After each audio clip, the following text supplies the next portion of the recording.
Hello guys, in today's video I will be showing you how to fix Mobile Legends keeps loading problem. So the answer is easy, just go to the settings, then scroll down to the apps section, then go to the search and search Mobile Legends, and then go to the storage, and here you will find this clear cache option. Click on it. Now you can go check it if it worked, and if it didn't you can try to restart your phone or turn the Wi-Fi off and on, or the Bluetooth or the airplane mode.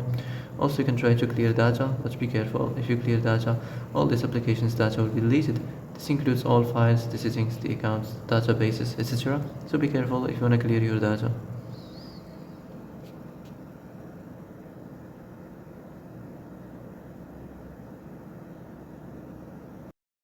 And that's it for today's video. I hope this is the answer you've been looking for.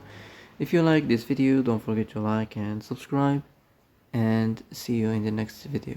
Thanks for watching.